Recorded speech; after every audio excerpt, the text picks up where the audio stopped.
Opto electronics का other device जो है लाइट एमिटिंग डायोड एलईडी के बारे में आपने बहुत ज़्यादा सुना होता है। तो आज हम उसकी फिज़िक्स की आपके साथ बात करते हैं कि बेसिकली वो देखने में कैसा होता है और उसके अंदर जो उसका काम करने का मैकेनिज़्म क्या है। तो जो लाइट एमिटिंग डायोड है ये एक heavily doped PN junction diode होता है। मतलब हेविली डॉप्ड का मतलब है कि डॉपिंग जैसे हम जनरली 10 लाख के ऊपर एक एटम के साथ छेड़खानी करते हैं तो उसमें ए स्तर को हम इंक्रीज़ कर देंगे। And which is under forward bias and it emits the spontaneous radiation. Forward bias इसको हम अरेंज करते हैं जैसे हमने पढ़ा कि Zener diode reverse bias reason में काम करता है। फिर उसके बाद हमने पढ़ा अभी जो फोटो डायोड है वो भी रिवर्स बायस रीजन में काम करता है but light emitting diode works in the forward bias region. So this diode is encapsulated in the transparent cover so that the emitter light can come out from it. तो ये जो diode है वो इस तरीके से दिखता है। आप यहाँ देख लें, ये जो फिगर नंबर 1 हम इसको मार्क कर देते हैं, this is figure number 1 and this is figure number 2। तो आपने ये देखना हो कि ये देखने में कैसा लगता है, तो कुछ इस तरीके का लगता है। तो ये रहा इसका टर्मिनल और ये इसकी ट्रांसपेरेंट विंडो रही, जहाँ से जो लाइट है वो बाहर आती है। ट्रांसपेरेंट डोम है ये जिसकी हम बात कर रहे हैं और यहाँ से जो लाइट है वो निकल कर बाहर आती है। ये इसकी सेंट्रल एक्सिस है जिसके किनारे ये दोनों साइड जो इसकी लेफ्ट राइट सिमेट्री को ये फॉलो करता है।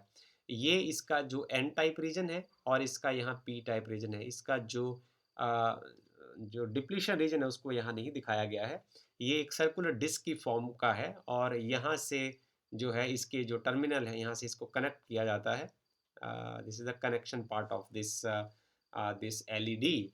सो और ये इसका इलेक्ट्रॉनिक सर्किट है। तो हमने जैसे पढ़ा कि जी जंक्शन डायोड जब फॉरवर्ड बायस रीजन में काम करता है तो हम फॉरवर्ड बायस में बनाने के लिए हम क्या करते हैं, पी को हम positive terminal of the battery के साथ जोड़ देते हैं, यहाँ आप देख सकते हैं। और एन जो साइड है उसको हम नेगेटिव टर्मिनल के साथ जोड़ देते हैं। तो ये साधारण डायग्राम है, आप इसको बड़ी आसानी से बना सकते हैं। तो जब जंक्शन डायोड जो है वो फॉरवर्ड बायस्ड होता है तो फॉरवर्ड बायस होने से क्या होता है, जो इलेक्ट्रॉन्स होते हैं मेजॉरिटी कैरियर्स जो होते हैं वो माइनॉरिटी कैरियर्स में इंजेक्ट होते हैं। ये समझना होता है। फॉरवर्ड बायसिंग में हमने ये पढ़ा है कि जब फॉरवर्ड बायस में जो इलेक्ट्रॉन्स होते हैं मेजॉरिटी कैरियर्स जो होते हैं, इसमें जो मेजॉरिटी कैरियर्स हैं वो इलेक्ट्रॉन्स हैं। एन टाइप में पेंटावेलेंट इम्प्योरिटी होती है और ये जो इलेक्ट्रॉन होंगे ये माइनॉरिटी कैरियर्स की ओर इंजेक्ट होंगे, इनको धक्का लगेगा और ये माइनॉरिटी कैरियर्स की ओर जाएंगे, पी की ओर ये शिफ्ट होंगे। ये देखिए नेगेटिव नेगेटिव को रिपेल करेगा तो ये इधर को जाएंगे। और जो होल्स हैं ये पी साइड में मेजॉरिटी कैरियर्स हैं, ऐसे हम मार्क कर देते हैं। पॉजिटिव हो गया, पॉजिटिव हो गया, पॉजिटिव, तो ये इंजेक्ट होंगे एन साइड की ओर। Okay, they will inject toward the N side. तो ऐसा जब जो ये डिप्लीशन रीजन को जब ये क्रॉस करते हैं तो उसके बाद जो पी साइड में एक्सेस ऑफ होल्स हैं तो एन साइड में माइनॉरिटी कैरियर जो हैं वो होल्स हैं। तो जब होल्स इधर आएंगे तो जंक्शन के एंड के ऊपर क्या होंगे, माइनॉरिटी कैरियर्स इकट्ठे हो जाएंगे। इलेक्ट्रॉन इधर यहाँ पी साइड की ओर जाएंगे। तो ये है माइनॉरिटी इंजेक्शन, हमने पढ़ा है फॉरवर्ड बाइसिंग में। तो यहाँ जो जंक्शन के एंड के ऊपर क्या होगा, माइनॉरिटी कैरियर्स की कॉन्सेंट्रेशन इंक्रीज हो जाएगी। So at the junction boundary the concentration of the minority carriers will increase. Minority carriers की कॉन्सेंट्रेशन जो है वो इंक्रीज हो जाएगी। जब माइनॉरिटी कैरियर्स की कॉन्सेंट्रेशन इंक्रीज हो जाएगी तो इससे एक फ़ायदा होगा, क्योंकि वहाँ मेजॉरिटी कैरियर्स जो हैं, जैसे यहाँ से इलेक्ट्रॉन जाएंगे इस रीजन में इकट्ठे हो जाएंगे, यहाँ से होल जाएंगे वो एन साइड में इकट्ठे हो जाएंगे। अब एन साइड में जब होल बढ़ेंगे तो यहाँ मेजॉरिटी कैरियर जो है वो इलेक्ट्रॉन्स हैं। तो इलेक्ट्रॉन को होल को के साथ कंबाइन करने के लिए ऑप्शंस बढ़ जाएंगी। और जब इलेक्ट्रॉन्स एन से पी साइड की ओर यहाँ जाएंगे तो इधर एक्सेस ऑफ होल्स है, पी साइड में मेजॉरिटी कैरियर्स होल्स होते हैं। तो ये जो होल हैं इनको इनके साथ कंबाइन करने की जो पॉसिबिलिटी है वो इंक्रीज हो जाएगी। और जैसे ही ये रिकम्बाइन करते हैं, इनके रिकम्बाइन करने के बाद जो है वो लाइट अमिट होती है और ये ऐसे ही एलईडी काम करता है।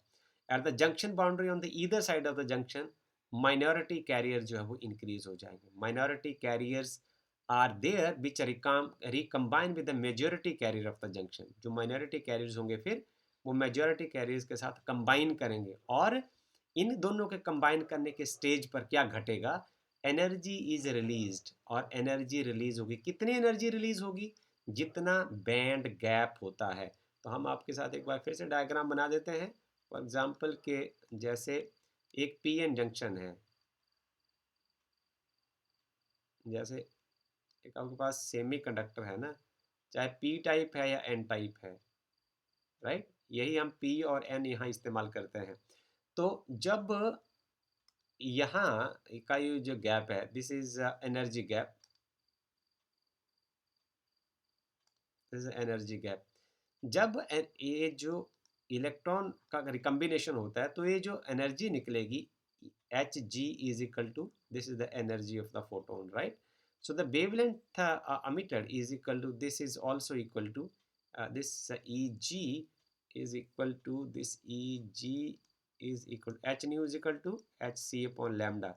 So this implies that lambda is equal to hc upon this Eg. So this amount of wavelength will be emitted, right? So इस तरीके के अलग अलग कलर्स जो हैं वो निकलते हैं, प्रोड्यूस होते हैं। So when the forward current of the diode is small, यहाँ पढ़ लेते हैं पहले, photon with energy equal to, या तो बिल्कुल बराबर निकलेगी बैंड गैप के बराबर, या फिर उससे थोड़ी कम निकलेगी। ओके, ऐसी लाइट निकलेगी। तो जब फॉरवर्ड बायस कम होगा, ऑफ द डायोड कम होगा, तो लाइट की इंटेंसिटी जो है वो कम होगी। The intensity of light, emitter light will also be small.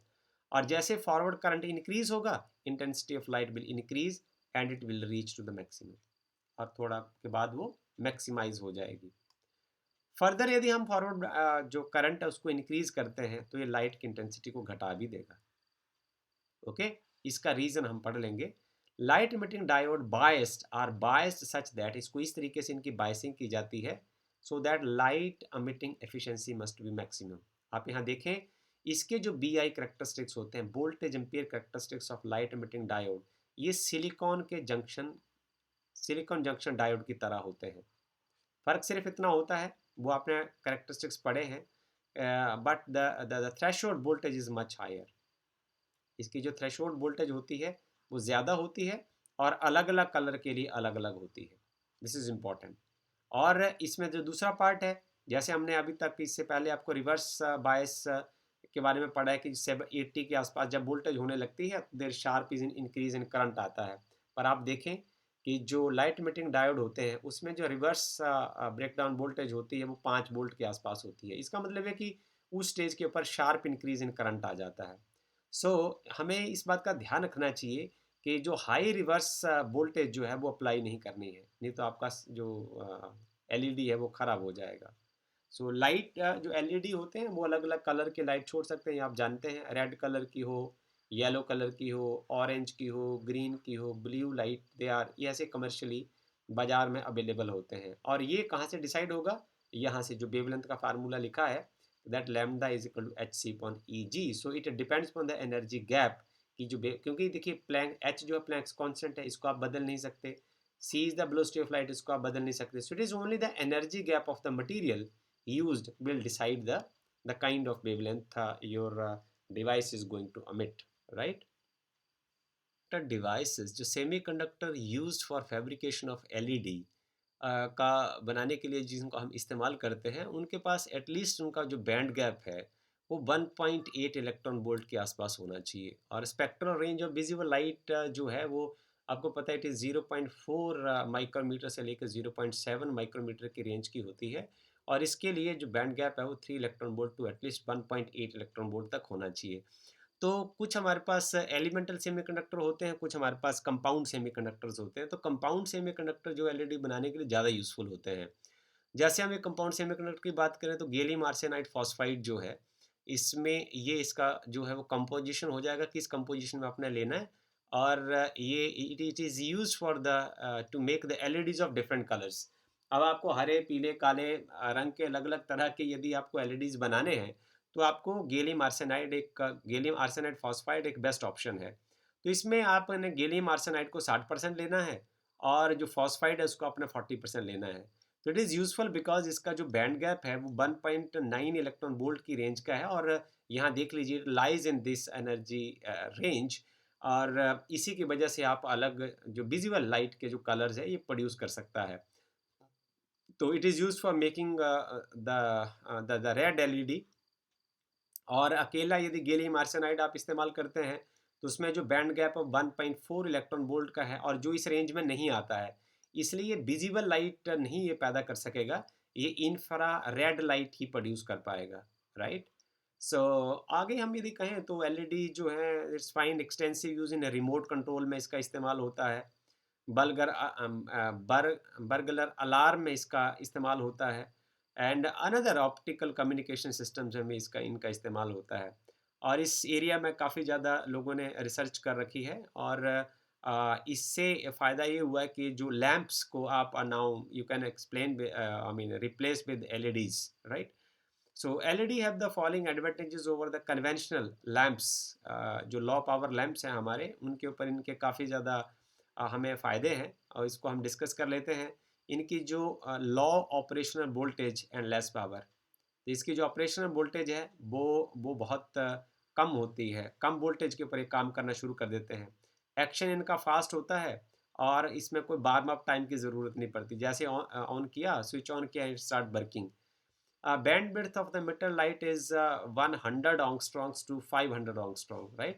So or in other words, it is nearly monochromatic होता है।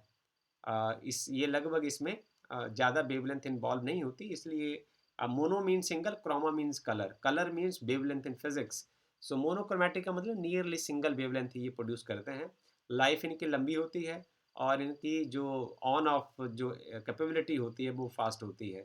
तो ये फ़ायदे हैं एलईडीज़ के। और बाकी यदि कोई और सवाल रहता है तो आप और टेक्स्ट बुक्स जो हैं वो आप कंसल्ट कर सकते हैं।